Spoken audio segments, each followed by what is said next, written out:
Assalamualaikum warahmatullahi wabarakatuh. Salam sejahtera buat kita semua, sahabat-sahabatku sekalian. Hari ini saya ingin mengajak kita semua untuk membahas apa yang saya sebut dengan istilah 5 poin Madiun.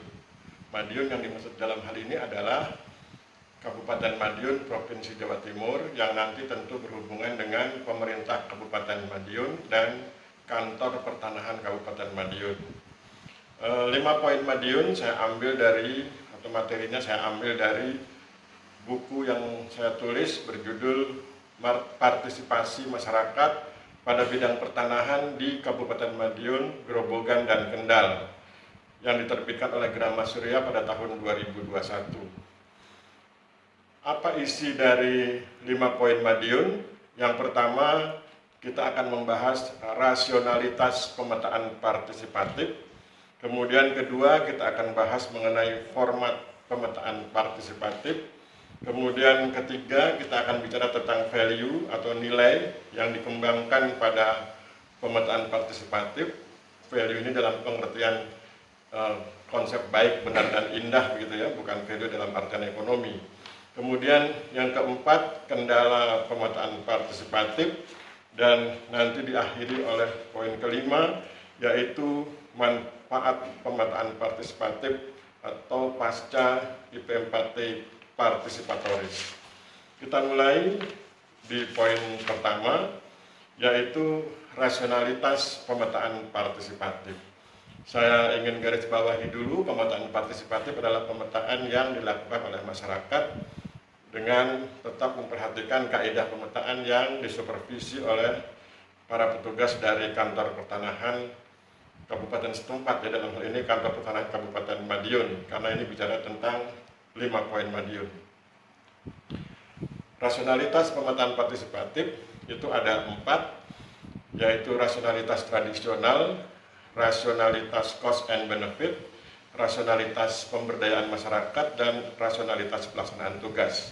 Kita mulai dari rasionalitas tradisional.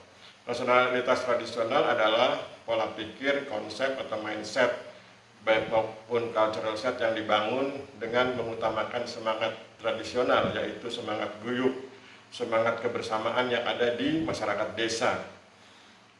Dalam konteks ini, maka pemetaan partisipatif dilakukan melalui berbagai kerjasama para pihak di desa setempat, yang antara lain kerjasama yang dilakukan oleh Kepala Dusun, Babinsa, dari unsur TNI, dan Babin Kamtibmas dari unsur Polri, yang melakukan deliniasi bidang tanah di atas peta kerja IP4T partisipatif berupa citra satelit resolusi tinggi atau CSRT, citra satelit resolusi tinggi.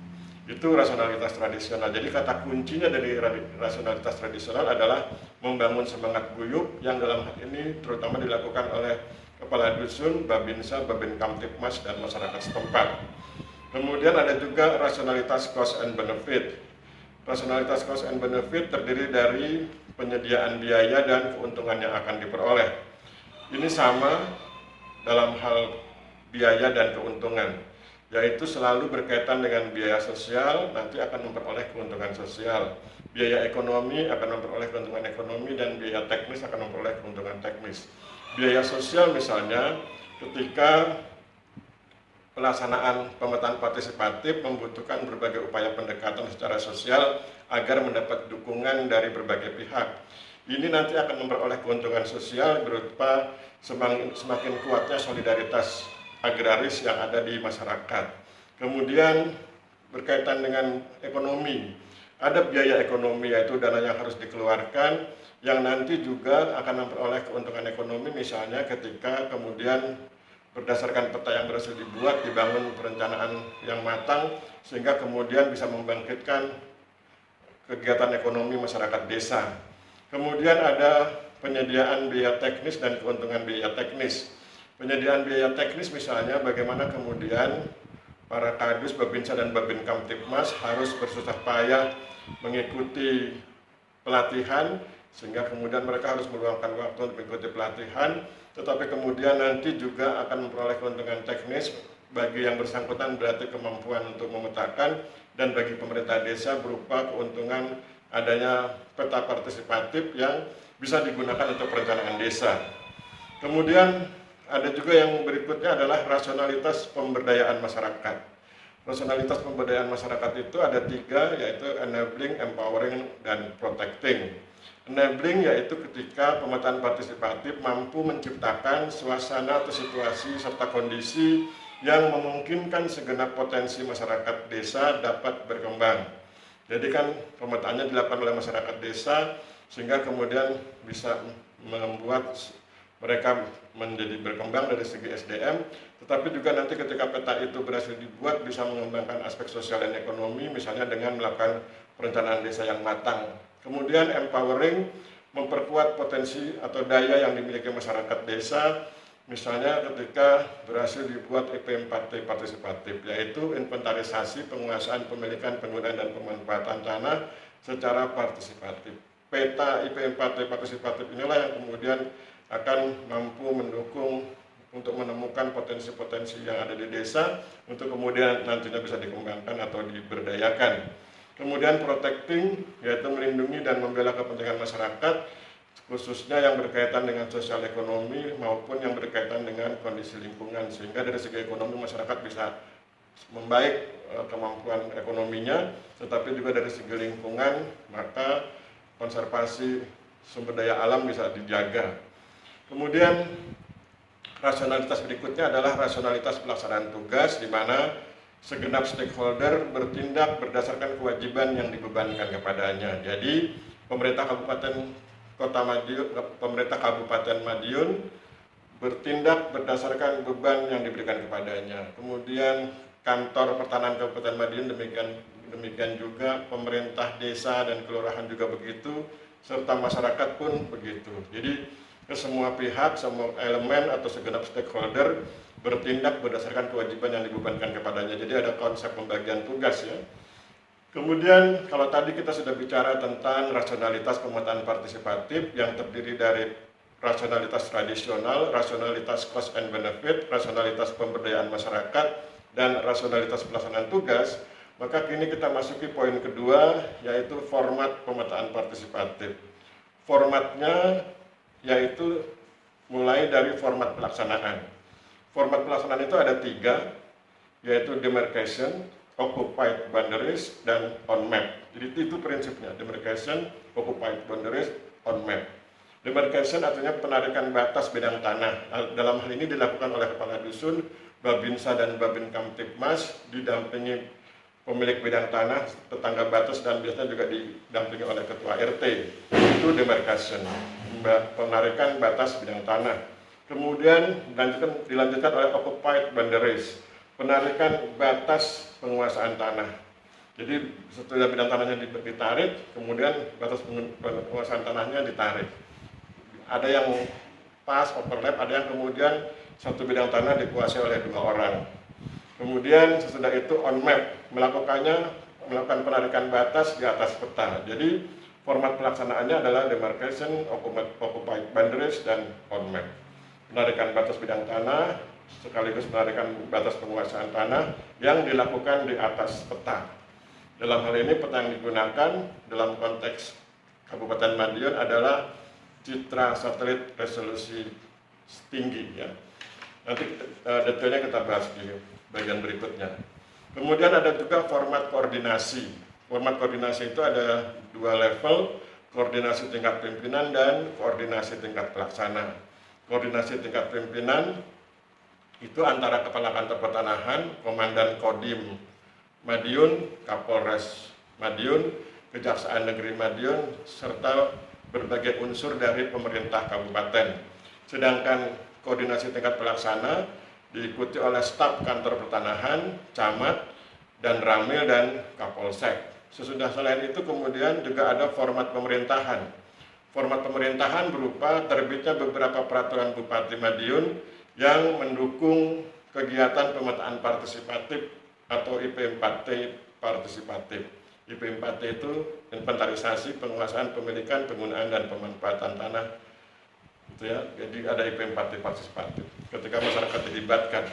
Kemudian juga ada format pendanaan.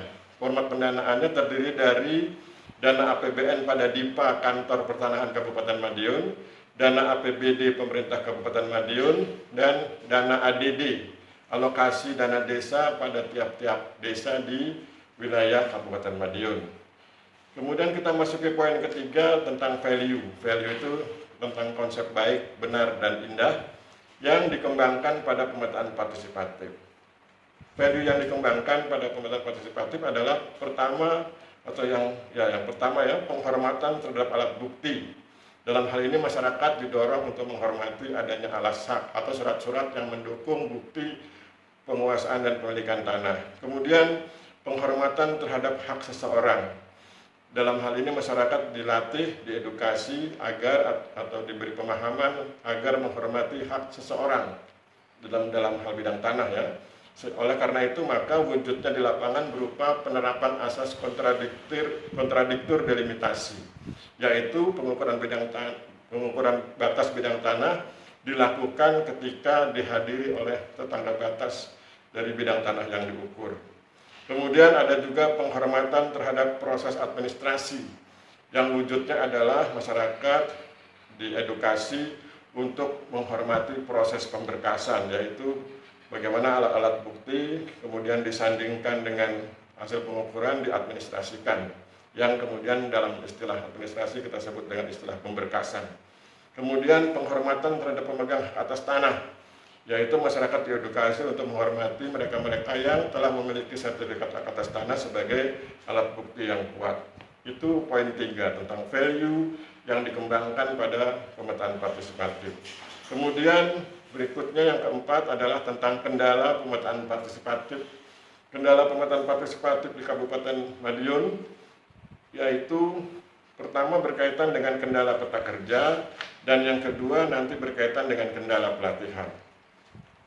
Berkaitan dengan kendala peta kerja, awalnya direncanakan peta kerja yang digunakan adalah citra satelit resolusi tinggi dengan resolusi 0,3 m, itu yang seharusnya.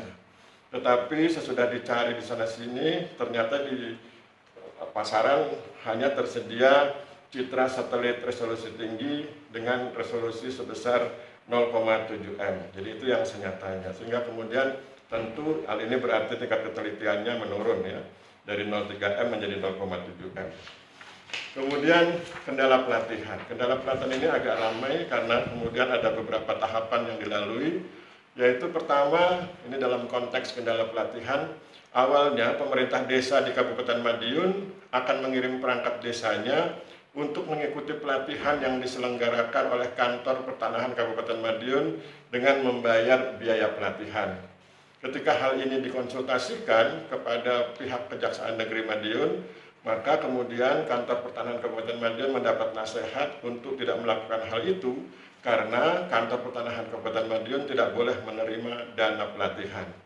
Kemudian dilakukan alternatif berikutnya, yaitu direncanakan pelatihan diselenggarakan oleh ISI, Ikatan Surveyor Indonesia, untuk 1.500 orang perangkat desa di Hotel Aston Madiun. Kemudian ketika dikonsultasikan dengan pihak Kejaksaan Negeri Madiun, mendapat nasihat dari mereka agar hal itu tidak dilakukan, karena sesudah mereka mengkaji ternyata diketahui dan memang itu sudah merupakan pengetahuan masyarakat secara umum bahwa Kepala Kantor Pertanahan Kabupaten Madiun menjabat sebagai Ketua ISI atau Ikatan Surveyor Indonesia Provinsi Jawa Timur, sehingga kemudian atas nasihat Kejaksaan Negeri dinasihatkan untuk tidak melakukan hal itu karena dikhawatirkan akan ada konflik of interest. Akhirnya kemudian setelah berunding dengan pihak Kejaksaan dan pemerintah kabupaten, Kantor Pertanahan kemudian diizinkan atau atau disetujui oleh pihak Kejaksaan Negeri dan pemerintah Kabupaten Madiun untuk melakukan workshop selama 2 hari di Pendopo Kabupaten Madiun dari tanggal 20 sampai dengan 21 Februari 2018 yang diikuti oleh perangkat desa se-Kabupaten Madiun. Jadi itulah hasil negosiasi. Jadi kita bisa lihat awalnya direncanakan pelatihan di Kantah dengan membayar biaya pelatihan, tapi kemudian disarankan untuk tidak dilakukan oleh Kejaksaan Negeri Madiun karena Kantor Pertanahan Kabupaten Madiun tidak boleh menerima dana pelatihan. Kemudian ketika akan dilaksanakan pelatihan di Hotel Aston Madiun oleh ISI, Ikatan Surveyor Indonesia, juga dinasihatkan untuk tidak dilakukan. Nasihat ini diberikan oleh Kejaksaan Negeri Madiun karena ternyata Kepala Kantor Pertanahan Kabupaten Madiun menjabat sebagai Ketua ISI Jawa Timur, sehingga dikhawatirkan akan ada konflik of interest. Akhirnya disepakati untuk melaksanakan workshop selama 2 hari di Pendopo Kabupaten Madiun tanggal 20 sampai 21 Februari 2018 yang diikuti oleh seluruh perangkat desa di Kabupaten Madiun, tentu dengan sistem perwakilan ya, jadi tidak terlalu banyak agar pendoponya bisa cukup. Kemudian poin yang penting berikutnya adalah poin kelima, yaitu tentang manfaat pemetaan partisipatif atau kegiatan pasca IP4T partisipatif. Manfaat pemetaan partisipatif adalah pertama untuk penguatan land values. Land values dalam hal ini bukan konsep baik, benar, dan indah, melainkan land values dalam pengertian ekonomi, yaitu nanti berkaitan dengan bagaimana sebidang tanah dihargai, sehingga kemudian dalam hal pemetaan partisipatif, peta partisipatif atau peta IP4T partisipatif itu akan banyak membantu pemerintah kabupaten untuk menghitung pajak bumi dan bangunan, sehingga kemudian bisa mencegah potensi kehilangan pajak. Kemudian selain itu juga ada penguatan land use. Dengan penguatan land use ini, dengan memanfaatkan peta IP4T partisipatif, dapat dilakukan penataan ruang dan tanah, sehingga kemudian perencanaan pembangunan di wilayah Kabupaten Madiun menjadi lebih baik. Kemudian penguatan land development, yaitu ketika kemudian dapat dirancang wilayah-wilayah yang akan dikembangkan, sehingga kemudian memberi informasi yang menarik bagi para investor, sehingga mengundang investasi dalam jumlah yang cukup menjanjikan. Kemudian penguatan berikutnya adalah penguatan land registration yang pada akhirnya mendukung program pendaftaran tanah, khususnya pendaftaran tanah sistematik lengkap. Demikianlah sahabat-sahabatku sekalian penjelasan saya ke materi kita hari ini, yaitu tentang 5 poin Madiun. Saya ulangi, 5 poin Madiun itu terdiri dari rasionalitas pemetaan partisipatif, format pemetaan partisipatif, value atau nilai yang dikembangkan pada pemetaan partisipatif, kendala pemetaan partisipatif, dan terakhir manfaat pemetaan partisipatif. Saya pikir demikian. Mohon maaf bila terjadi kesalahan. Saya akhiri pertemuan kita hari ini. Wabillahi taufiq wal hidayah. Wassalamualaikum warahmatullahi wabarakatuh.